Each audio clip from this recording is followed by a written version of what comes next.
19 August. Shriram जय राम जय जय राम, श्रीराम जय राम जय जय राम, श्रीराम जय राम जय जय राम, श्रीराम जय राम जय जय राम.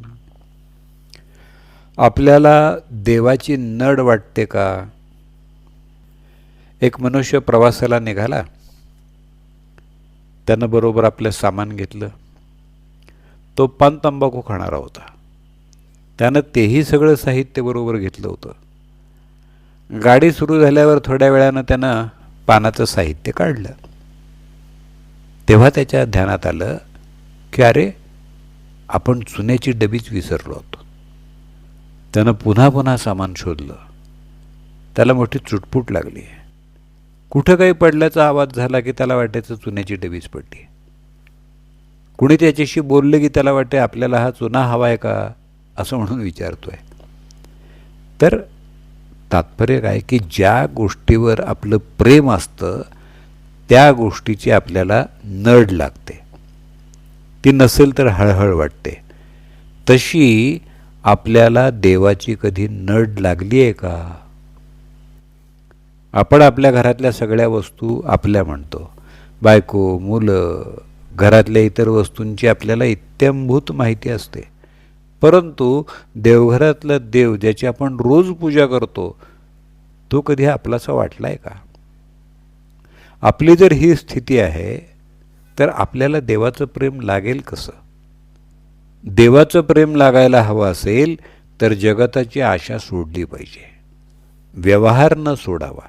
पण विषयाकडं गुंतणारी आपली वृत्ती भगवंताच्या आड येते आणि म्हणून तिला भगवंताकडं गुंतवावं. भगवंताची खरी आवड उत्पन्न झाली पाहिजे. देवा वाचून आपलं नडतं असं वाटलं पाहिजे. ज्याचा आपण सहवास करतो त्याचंच आपल्याला प्रेम लागतं. ज्याचं प्रेम लागतं त्याचीच आपल्याला नड भासते. आपण पाहतोच सहवासामध्ये किती प्रेम आहे. प्रवासात आपल्याला कोणी चांगला माणूस भेटला, त्याच्याशी आपण बोललो, बसलो की त्याचं प्रेम आपल्याला लागतं. तो त्याच्या स्टेशनवर उतरून जाताना आपण त्याला म्हणतो, बरं आहे, भेटू पुन्हा, तुमच्याबरोबर वेळ खूप आनंदात गेला, तुम्ही आणखीन बरोबर असता आमच्या तर बरं झालं असतं. थोड्याशा सहवासानं जर एवढं प्रेम उत्पन्न होतं तर मग भगवंताचा अखंड सहवास ठेवल्यावर त्याचं किती प्रेम मिळेल. आणि म्हणून त्याच्या नामाचा सतत सहवास ठेवा. भगवंताच्या सहवासामध्ये राहायचं म्हणजे अहमपणा विसरून करता करविता तो आहे ही भावना दृढ झाली पाहिजे. होणारं कर्म त्याच्या कृपेनं होतं आहे ही भावना निर्माण झाली पाहिजे.